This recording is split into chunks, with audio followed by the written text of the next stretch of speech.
Welcome to the program today. My name is Spencer Jennings, and the subject we're going to be discussing today is bullying with Patricka Elliott. And she's a therapist with the Albany Crime Victims Unit. Am I correct? Yep, the Albany County Crime Victim and Sexual Violence Center. Oh, good. And our topic today is one of interest, I think, to most people, particularly if you have young kids and teenagers, is bullying. And we're going to talk about that today. And my first question really is to you, what is bullying? Well, bullying is any form, any unwanted gestures, comments. It could be physical, it could be verbal, also cyberbullying. So just anything that's unwanted with an individual. What do you think are the causes of why people would want to bully? A bunch of different reasons. Like sometimes some kids are bullied, and so in return they take that violence out on someone else. So you know, they don't necessarily know how to handle what's going on with them. They may not know or have someone that they can communicate with. So that in turn they turn around and bully someone else. And what can parents do to make sure that kids are aware of the signs of when they're being bullied and who they should contact, how they should deal with it if they come home and share with you that at school someone bullied them or on the way to school? How should parents handle that? Well, first thing they should do is let the child know, you know, you're safe. Thank you for telling me you're safe, and I'm going to talk to someone. Parents can also go to the school. They should talk to the teachers. They can talk to the administrators. They can talk to anyone in the school that they feel comfortable with. Sit down with the child, kind of talk to them about what's going on, their feelings around it, giving them different outlets.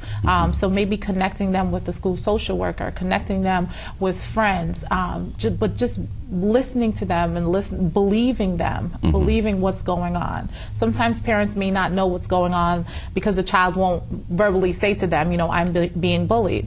So parents should look out for signs of bullying. So if it's a student that normally has wonderful grades and their grades are dropping, if they're coming home and maybe now they're sleeping all the time or they're not eating, they should look out for these signs and kind of question, like, hey, what's going on? I'm noticing that you're sleeping a lot, or that you're not eating dinner, and kind of pay attention to what's going on and ask questions.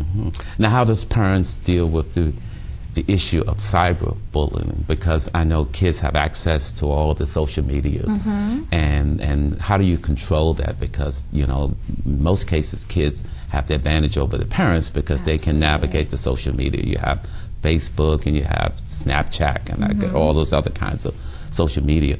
What can parents do to make sure that their kids are using it appropriately? Educate your child about social media. So in this day and age, one of the things that is really hard to control is that cyberbullying, because you know, back in the day you could come home and you would know, like, I'm not going to see that bully again until tomorrow morning at school. Now you get bullied in school all day, and then you come home and it's on Facebook or it's on Snapchat or one of those things. So educating your child about social media, letting them know, like, if something is going on, come to me, come and talk to me. If you see something that makes you feel awkward, or if someone says or does something that does not sit right with you, come and talk to me. Having the conversation with your child before this happens, you know, educating them about social media before they actually get on social media, so that when these things start to happen, they're aware, I remember when my parents told me that if this were to happen, this is what I should do. Because that's the only way we're going to control it, is to educate children. If they don't know, then, you know, they may feel like, oh, well, if I tell my parents, then they're going to make me delete it. We can't control what other people do. But what we can do is help our children. We can educate our children, hey, this is not okay. Now they can contact Facebook and say, hey, my child's being contacted on Facebook, they're being bullied on Facebook, people are posting things on Facebook, and Facebook will investigate it and they'll take it down. So that's a way that parents can help their children, is by providing them with the education necessary. And how does parents deal with their own children who perhaps maybe siblings who bully each other. And that's a learned behavior, obviously. So how does parents deal with those types of situations where you have it within you have it within your own household? Yeah. So I kind of find out what is going on. You know, why the acts of violence? Why are you bullying your sibling? Why are you bullying the other children? Like, what's going on? Bullying comes from an emotion. Something's going on inside. So maybe, you know, they're being bullied in school and you had no idea. Okay. So again, it's sitting down, it's talking with your child, it's providing them with information, because they may be unaware that, hey, this is actually affecting me. They can be getting their lunch money taken every single day, but they're like, oh, you know, there's nothing wrong, like I'm okay. But in turn, they're bullying someone else, and they're not making that connection that this is why I'm being aggressive towards my siblings, or this is why I'm being aggressive towards my friend. So if you see it, just ask. You know, if you see these behaviors, just ask. And encourage your other children to speak about how they're feeling. I think a lot of times people kind of chalk it up as to, oh, it's normal sibling rivalry. And at this point in time, we really can't. We have to take these things serious, because, you know, if a child is being bullied at school, the first person they're going to come home to is their siblings, and this is where they're going to take it out. And that's really dangerous, and it's not okay. Well, what about situations where you have even within the household, you have parents who perhaps may be a little bit aggressive, and kids observe their parents' behavior and then want to model themselves after their parents? That's a little bit more difficult to deal with. Absolutely. We actually just had a talk about this yesterday with unhealthy and healthy relationships and what that does to children, and educating children on, well, you know, this is how my parents talk to me, so this is how I talk to everyone else. It gets really difficult when we're saying, you know, well, hey, if you get into an argument with your mom or your grandparents, and, you know, they're yelling at you and you don't know how to handle that, just say, hey, I think we're both a little upset right now. I need to take a break. Kids are like, I don't have the power to do that. Like, I can't do that. I can't say that. And really what it is empowering your children to be able to say, you know what, we're both upset and we both need to sit down and talk. And that's what we're trying to teach right now, is that it is okay for you to take a break. And it's not okay for you to yell at other people. It's not okay for other people to yell at you. A lot of times, I think we were raised with this, you know, you need to give me respect, but respect goes both ways. That's the adult and the child. And we see a lot of this with teachers and children as well. We, you know, go into classrooms and we see the bullying behavior with teachers, and teachers are saying, you know, I don't understand why this kid is bullying all the kids in the classroom, and then the teacher turns around and is bullying the children in the classroom. So it's like we really are trying to teach adults that, hey, the way that we were raised, it's a little bit different now. And, you know, kids are picking up on these behaviors and they're thinking it's okay because this is how they were raised. So we're really trying to just change the way that we interact with children and model appropriate behavior. How do you have any suggestions, ideas in terms of how parents can prepare their kids to assist other children or other people, I should say, who are being threatened or being bullied? What advice do you have for them in terms of how they handle situations? Should they get involved? Or should they be silent? Should they report it? At what point would you advise people to get involved in a situation where someone's being bullied? Well, right now we teach bystander intervention. And when we go into schools, we talk about the 3 Ds. That's direct, delegate, and distract. So it basically goes on the comfort level of the child. Like if the child feels like, you know what, I can be really direct and say, hey, that's my friend. Don't bully my friend. Fine, let's do that. If it's a child that may not feel like, I'm not that comfortable, then we talk about delegating it out and going to someone and saying, hey, I just saw something happen.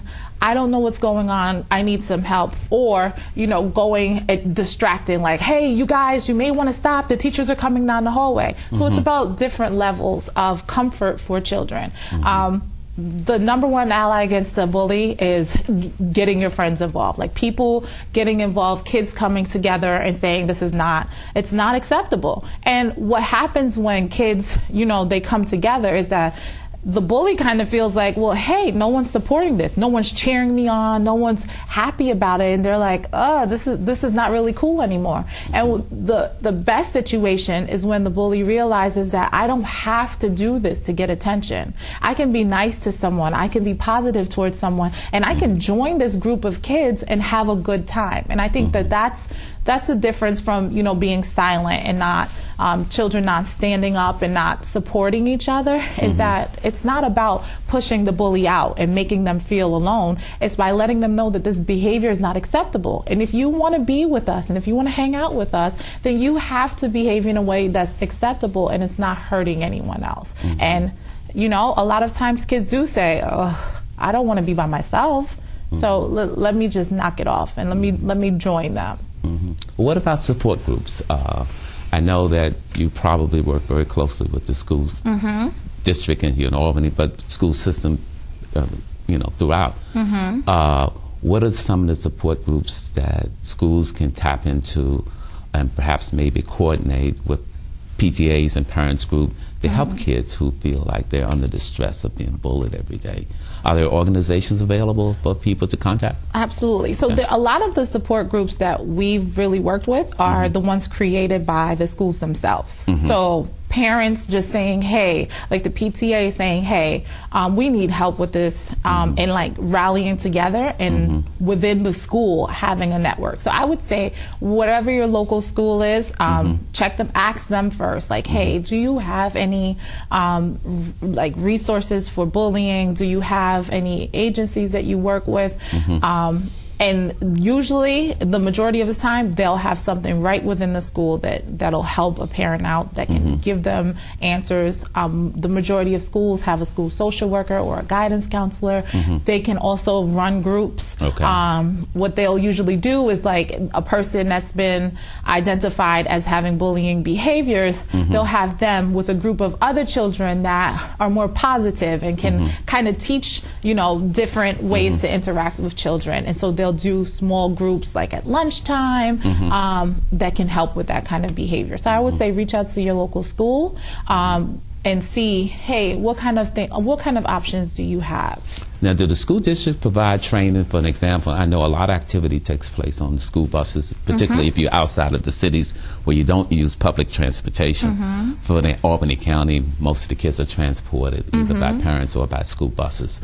And a lot of activities takes place on the school bus. Are the bus drivers trained to kind of look out to situations where they observe kids being bullied on the bus? Is that something that's in place, or you don't know if that's... I don't know necessarily. I know a lot of the schools that we work with, they have a homeschool coordinator or like a vice principal, and that individual has direct contact with the buses. So let's say there's a bus that has been identified as, having a lot of kids with bullying behaviors on it.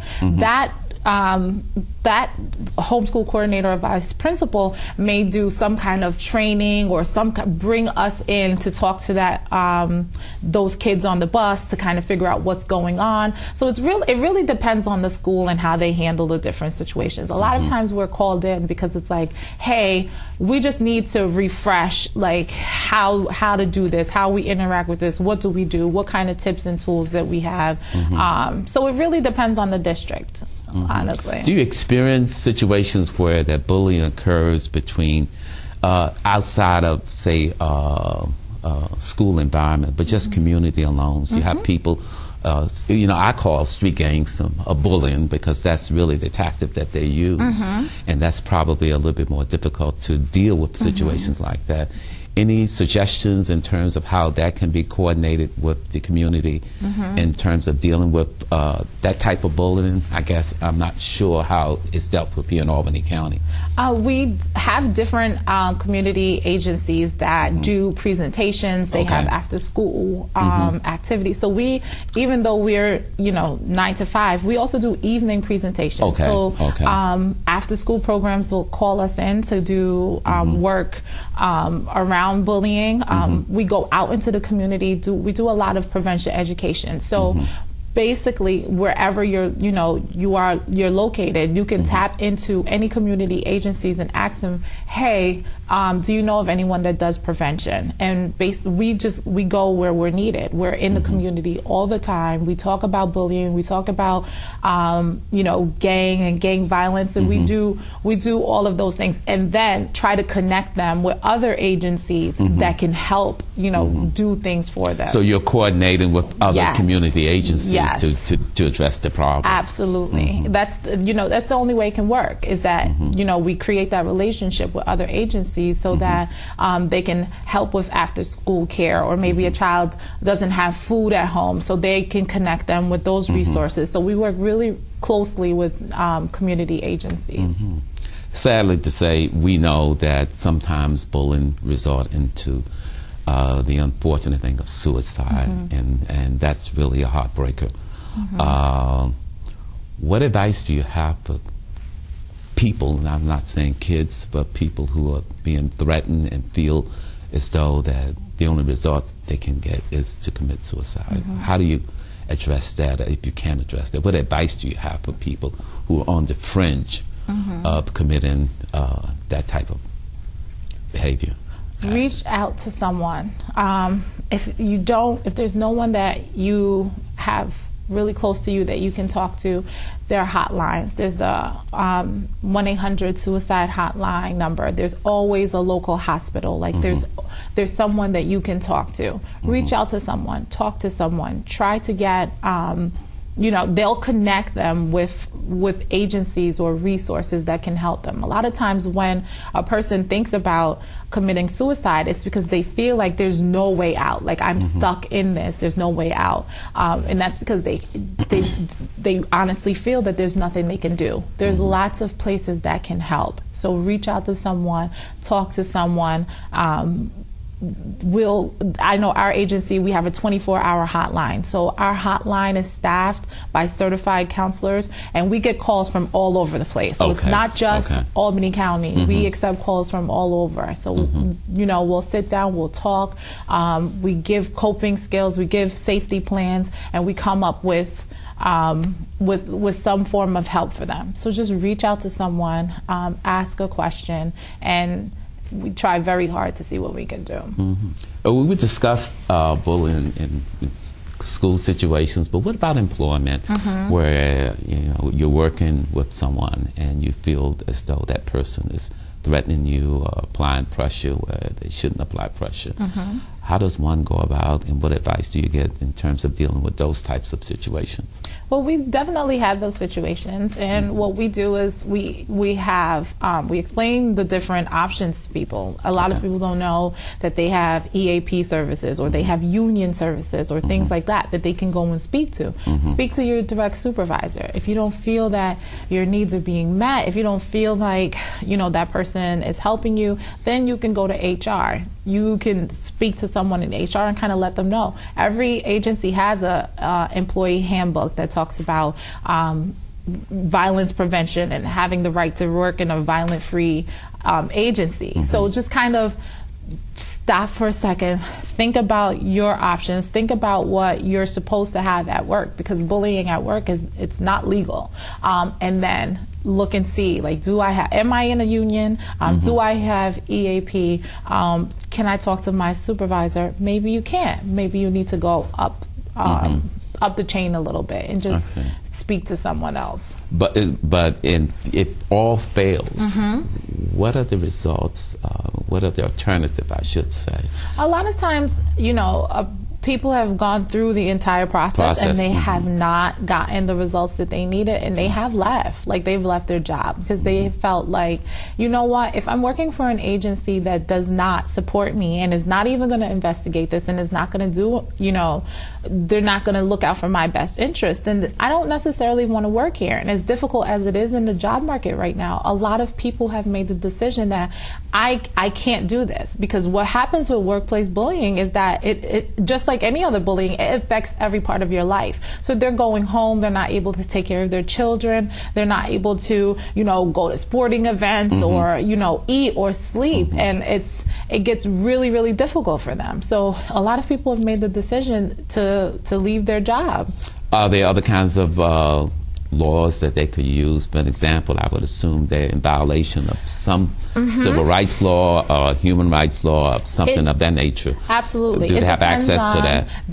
Again, looking at your employee handbook, because in your employee handbook, it'll tell you exactly what course to take. What course to take. If you feel that your employment you've gone through every channel and no one's really listening to you, you've gone to HR and it hasn't been answered, your employee handbook will tell you exactly what you need to do, and what laws are being broken, and all of that. There's also the Department of Labor. Like if you feel like this is just not working, you can contact them and ask them for resources as well.